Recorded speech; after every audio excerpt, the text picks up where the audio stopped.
नमस्कार, मैं हूं संजय सिन्हा। हम हमेशा आपको ऐसे लोगों से मिलवाते हैं जिन लोगों का समाज के प्रति एक विशेष योगदान रहता है, विशेष अवदान रहता है। ऐसे बहुत सारे लोग हैं, कुछ एनजीओज़ हैं, कुछ सामाजिक संस्थाएं हैं जो समाज के लिए बेहतर काम कर रही हैं। ऐसी ही एक संस्था है जो लगातार महिलाओं को आगे बढ़ाने का काम कर रही हैं, महिलाओं के कल्याण के लिए काम कर रही हैं। और सबसे बड़ी बात मैंने ये कही है कि रोज़गार देना बहुत बड़ी बात होती है, तो महिलाओं को रोज़गार देने का काम कर रही है हुनर फाउंडेशन। ये संस्था पिछले काफ़ी वर्षों से इस तरह का काम कर रही है। तो उसी संस्था के बारे में हम आपको बताना चाहते हैं, इसलिए आप हमारे साथ बने रहेंगे तो जान पाएंगे कि ये संस्था किस तरह से काम कर रही है और महिलाओं को कैसे अपने पैर पर खड़ा करने का काम कर रही है। तो संस्था की जो सचिव हैं उनसे हम सबसे पहले आपको मिलवाएंगे। यहाँ पे मौजूद हैं अनुराधा सिंह जी। उनसे हम जानेंगे कि उनका हुनर फाउंडेशन किस दिशा में काम कर रहा है, महिलाओं को कैसे जोड़ता है, कैसे रोजगार देता है महिलाओं को। अनुराधा जी, आपका बहुत बहुत स्वागत। आप सबसे पहले ये बताएं कि आप कैसे, जी सबसे पहले आपने कैसे शुरू किया इस तरह का काम। आप तो मुझे लगता है आप आसनसोल में आप तो गृहिणी हैं बेसिकली, तो गृहिणी होते हुए आपने कैसे शुरू किया इस तरह का एक एनजीओ किया जाना चाहिए और महिलाओं को जोड़ा जाना चाहिए, कैसे आपके मन में आई ये बात? ये हम लोगों ने पहले तो मैं बहुत सी गरीब महिलाएं जो मेरे साथ जुड़ी थी उनको मैंने देखा कि वो लोग कुछ रोज़गार नहीं कर पा रहे, बहुत प्रॉब्लम हो रहा था। तो इस कारण से मैं अपने सैलून, एक मेरा छोटा सा सैलून था, उसी के बदौलत बहुत सी लड़कियां इसमें काम करने लगी। तो वो आपके सैलून में मतलब काम करने लगी? जी, सैलून में काम करती थी। तो उनको मैंने इस दौरान देखा कि वो लोग अपने पैसे की ज़रूरत के लिए वो लोग काम सीख नहीं पा रही थी। तो ये मैंने पहल किया। सबसे पहले मुझे एसडीओ ऑफिस से मिला था एक प्रोजेक्ट, उसमें मैंने 120 लड़कियों को मैंने क्लास करवाया था ब्यूटिशियन का। और इसके ये करवाने के बाद मुझे ऐसा लगा कि ये मतलब जारी रहना चाहिए। मैं सिर्फ 120 लड़कियों को ही नहीं और भी आगे लड़कियों को क्लास करा सकूं और उन लोगों को अपने पाँव पे खड़ा कर सकूं। तो इस तरह से मेरा ये ज़रिया जो है, आगे मैंने एक एनजीओ निर्माण करने की सोची और इसके दौरान मैंने एक आसनसोल हुनर फाउंडेशन का बेस डाला और उसके ऊपर मैंने काम करना स्टार्ट किया। तो पहला मेरा वही था कि मैं एक ब्यूटिशियन क्लास करवाया, फिर धीरे धीरे मैंने सिलाई, हैंड एंड क्राफ्ट वगैरह ये सब भी हुआ। और अभी शिक्षा के ऊपर भी हम लोगों का काम चल रहा है। शिक्षा के ऊपर क्या, किस तरह का काम कर रहे हैं आप? शिक्षा के ऊपर बच्चे, गरीब बच्चे होते हैं उनको शिक्षा देना, और महिलाएं हैं उनको भी, ताकि वो लोग जो भी जैसे प्रॉब्लम हो रही है, जैसे उन लोगों को थोड़ा बहुत जानकारी वगैरह, या मोबाइल में भी उन लोगों को कोई प्रॉब्लम अगर हो रहा है कि मुझे उन लोगों को खुद हम लोग जाकर उन लोगों को मोबाइल सिखाना हुआ कि कोई भी तरह की प्रॉब्लम।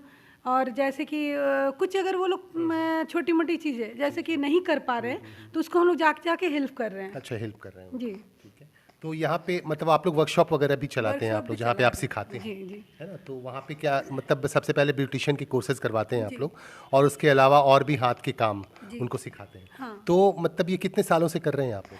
ये मेरा करीबन 3 साल से ऊपर हो गया इस फील्ड में। और अभी तो हम लोगों ने रेलवे प्लेटफॉर्म में भी हम लोगों ने अपना स्नैपटी नैपकिन मशीन, वेंडिंग मशीन लगाया था। फिर एक स्कूल है हम लोग सेंट्रल स्कूल, उसमें भी हम लोगों ने लगाया वेंडिंग मशीन। और इससे रेलवे को भी बहुत सी हमारी मतलब इतनी हम लोगों को अच्छा लगा रेलवे के साथ काम करके कि मैं रेलवे की बहुत शुक्रगुजार हूँ कि उन्होंने मुझे एक प्लेटफॉर्म दिया। और इससे मैं उनकी मतलब उनके साथ मिल के मुझे काम करने में बहुत ही खुशी मिलती है। और इसके लिए हम लोगों ने उन्हें कोरोना वॉरियर का भी मैंने, अच्छा, आप लोगों ने सम्मान दिया था फाउंडेशन की तरफ से। और कुछ सफाई कर्मियों का भी मैंने हम लोगों ने प्रोग्राम किया था, वो भी हम लोगों के लिए बहुत अच्छा रहा। और रेलवे की तरफ से हम लोगों को बहुत ही हेल्प मिला और इसके लिए मैं रेलवे को बहुत बहुत धन्यवाद करती हूँ। चलिए, और एक चीज़ मैं पूछना, बहुत इंपॉर्टेंट क्वेश्चन ये होता है कि आप तो एक गृहिणी हैं बेसिकली, और इसके अलावा आप एनजीओ चलाती हैं और इस तरह के काम करती हैं, आपको कहीं कोई दिक्कत नहीं होती तो है, पर उनको हम लोग हैंडल भी करते हैं साथ में। सभी को मैं यही बोलना चाहूँगी, विशेषकर महिलाओं को, कि वो अपने घर परिवार सबको देखते हुए अपने लिए कुछ थोड़ा सा टाइम निकाल के खुद को, अपने हुनर को आगे करें। और एक जो है अपनी हुनर को आगे ले आकर के हम लोग साथ जुड़ सकते हैं और हम लोग उनकी पूरी तरफ से हेल्प करेंगे। जितनी हमारी सहयोग उन लोग हो सकेगा हम लोगों को हेल्प करेंगे ज़रूर। अगर आप महिला हैं, आप सुन रही हैं हम लोगों की बातें, इनसे बातें हो रही हैं। अनुराधा जी हमारे साथ हैं और ये बता रही हैं कि अगर आप जुड़ना चाहें, समाज के लिए कुछ करना चाहें, तो हुनर फाउंडेशन के साथ आप आ सकती हैं और काम कर सकती हैं। कदम से कदम मिलाकर आप चलें और भी महिलाओं को सपोर्ट किया जा सकता है। और भविष्य के लिए आपने क्या सोचा है मैम?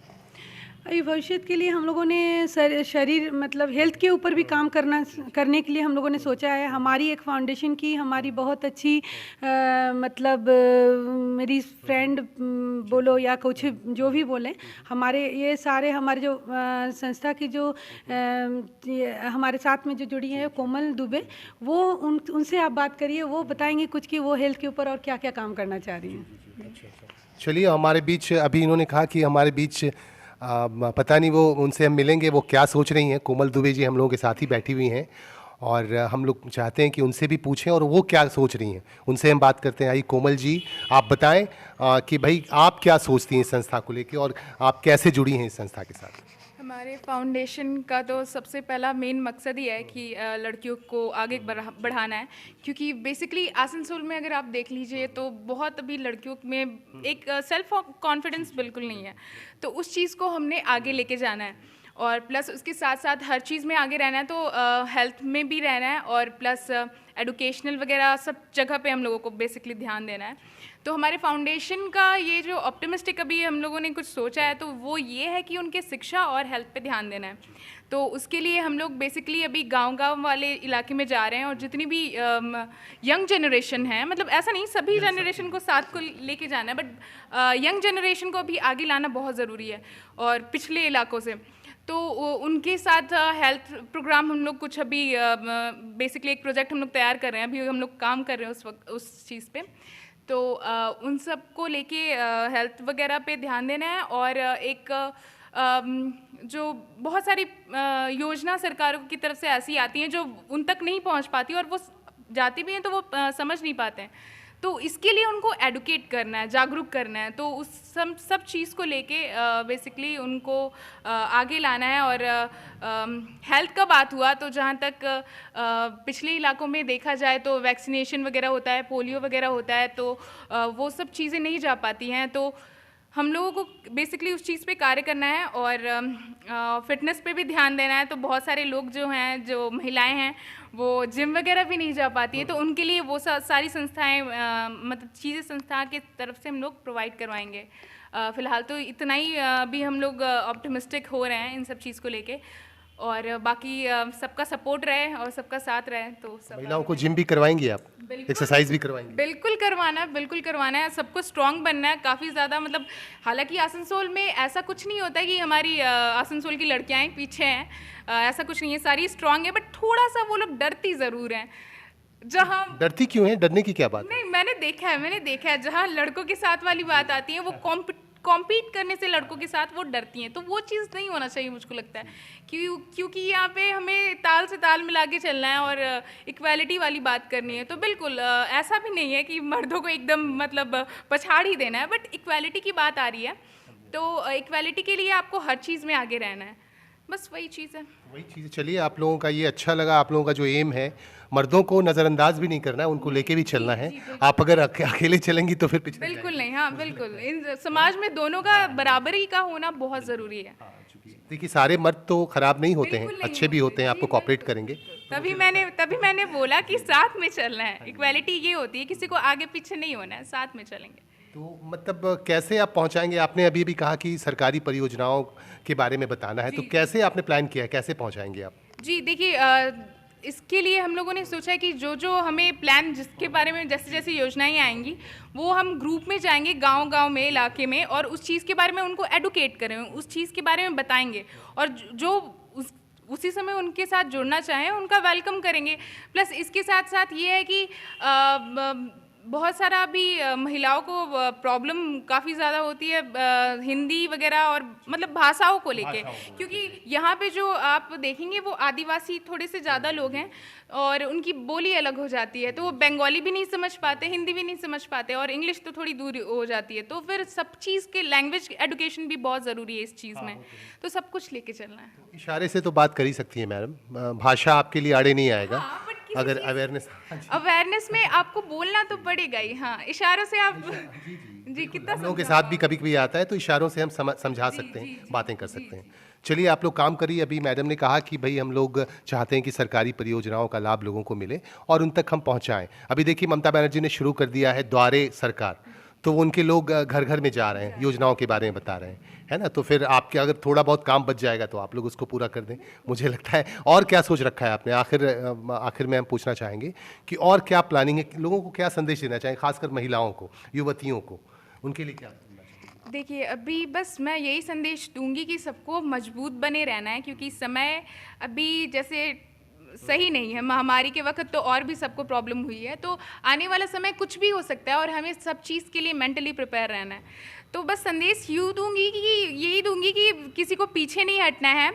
आप चाहे लड़की हो, चाहे आप जो भी हैं, आप, मैं पुरुषों के लिए भी यही संदेश दूंगी कि आप सबको आगे ही रहना है और इस समय में पीछे नहीं हटना है और मजबूती के साथ खड़े रहना है और आप कुछ भी कर सकते हैं, बस आप स्ट्रांग बने रहिए। चलिए, आप तो नाम से ज़रूर कोमल हैं, लेकिन मुझे लगता है आप अंदर से बहुत स्ट्रांग लगी मुझे। चलिए, और मैडम आप आखिर में ये बताइए, आप चूँकि चला रही हैं संस्था के, आप सचिव हैं, सचिव को प्रधानमंत्री कहते हैं, और आप इसको चला रही हैं, लड़कियों को जोड़ रही हैं, महिलाओं को। तो आप देखिए अभी जो घटनाएं हो रही हैं महिलाओं के साथ, हर जगह से खबर आ रही, देखिए हाथरस में हुई घटना, और भी हमारे पश्चिम बंगाल आपके आसपास के इलाकों से भी छेड़छाड़ की घटनाएं हो रही हैं। तो इसके लिए क्या संदेश देना चाहेंगे? आप भी एक महिला हैं और एक महिलाओं से जुड़ा हुआ संगठन चला रही हैं, तो यहाँ की महिलाओं को स्पेशली मैं आपकी तरफ से बताना चाहता हूँ कि आप क्या कहना चाहें, उन महिलाओं को क्या कहना चाहेंगे आप, जिनके साथ इस तरह की घटनाएं हो रही हैं? जिनके साथ ऐसी घटनाएं हो रही हैं उनके लिए मुझे सिर्फ इतना ही कहना है कि उसके लिए बहुत बहुत खेद तो है ही, पर आप लोग कभी भी किसी चीज़ को छुपाएं ना। अगर आपके साथ कभी भी कुछ थोड़ी सी भी घटना हो, उसके लिए डिस्कस करें, उसको छुपा के ना रखें, लोगों के साथ उनको शेयर करें, ताकि उसके लिए पहल हम लोग कुछ कर सकें। जैसे हमारे जैसे संस्थाएं हैं और जैसे आपके घर परिवार के लोग हैं, घर के बड़े लोग हैं, उन लोगों के बीच में उसको शेयर करें। आप अपने प्रॉब्लम्स को जब तक आप शेयर नहीं करेंगे तब तक उसको हम लोग हल नहीं कर पाएंगे। इसीलिए प्लीज़ आप महिलाओं को, विशेषकर लड़कियों को ये अनुरोध है कि कभी स्कूल में जाते वक्त या कभी कोई प्रॉब्लम हो तो आप इसको शेयर करें लोगों के पास। आपके जो आसपास के भी लोग हैं उनके साथ आप लोग बातचीत करें और इसको मतलब अपने तक ना रखें, इसको तुरंत इसका डिसीजन लेना चाहिए, मतलब इन्फॉर्म करना होगा दूसरों को। जी, जरूरी है, ताकि इसके लिए आगे जो इसके लिए जो कार्यवाही कुछ भी कर सके वो लोग पहल हम लोग कर सकें। अगर आप चुप रहते हैं तो ये कहीं ना कहीं आप उस चीज़ को बढ़ावा दे रहे हैं। बिल्कुल। तो मुझे लगता है आप लोगों को कोई हेल्पलाइन नंबर भी बनाना चाहिए, जारी भी करना चाहिए संस्था की तरफ से, ताकि अगर किसी महिला के साथ कभी कुछ थैंक यू इस चीज़ का सजेशन देने के लिए। हम लोग बिल्कुल इस पे काम करेंगे। तो मुझे लगता है आप लोग जिस तरह से संस्था चला रही हैं तो लोगों को एक भरोसा भी होता है कि ये संस्था महिलाओं के लिए है।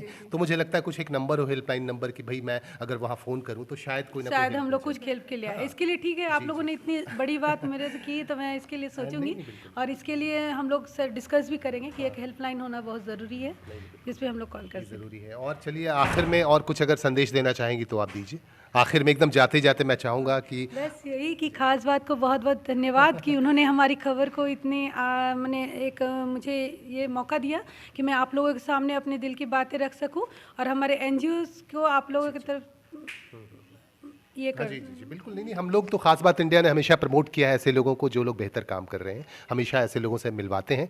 तो इसी संदर्भ में हमने आप लोगों को आज मिलवाया। अनुराधा जी हैं और कोमल दुबे जी हैं हमारे साथ हैं, जो आसनसोल मतलब हुनर फाउंडेशन चला रही हैं, और भी बहुत सारे लोग जुड़े हुए हैं संस्था से और ये लोग हमेशा बेहतर काम कर रही हैं। तो अभी इन लोगों से हमने बात की और इन लोगों में बहुत कुछ करने का जोश है, जज्बा है। ये लोग चाहते हैं कि महिलाओं के लिए स्पेशली कुछ एक अच्छा काम कर सके, और हम लोगों ने अभी इनसे कहा भी कि एक हेल्पलाइन नंबर भी ज़रूर होना चाहिए। कभी किसी के साथ अगर कोई प्रॉब्लम होता है तो वो तुरंत फ़ौरन फ़ोन कर सके और आपकी तरफ से जितना भी हो सके आप हेल्प कर सकें। तो ये इस तरह की बातें हैं। चलिए बहुत बहुत धन्यवाद आप लोगों का। अनुराधा जी आपका भी है ना, धन्यवाद है ना, आपका भी Komal ji. Thank you so much. बहुत अच्छा। तो ये गाइज ऐसे ही हमारे साथ आप बने रहिएगा, तो ऐसे लोगों से आप मिलते रहिएगा, ऐसी संस्थाओं के बारे में हम आपको बताते रहेंगे, आपको जानकारी मिलती रहेगी और देश दुनिया की खबरों के साथ आप जुड़े रहेंगे, अपने शहर की खबरों के साथ आप जुड़े रहेंगे और हमारे साथ आप जुड़े रहें, हम पल पल हमारे साथ जुड़े रहें, ताकि आप हमारे साथ जुड़े रह सकें, देश दुनिया से जुड़े रह सकें और ख़बरों के साथ बने रह सकें और ऐसी शख्सियतों से मिलते रहें और ऐसी संस्थाओं के बारे में हम आपको लगातार बताते रहें। हम आगे भी इसी तरह के लोगों से आपको मिलवाते रहेंगे। हमारे साथ कैमरा पर्सन बिरजी सिलाही अंसारी, मैं संजय सिन्हा, आसनसोल।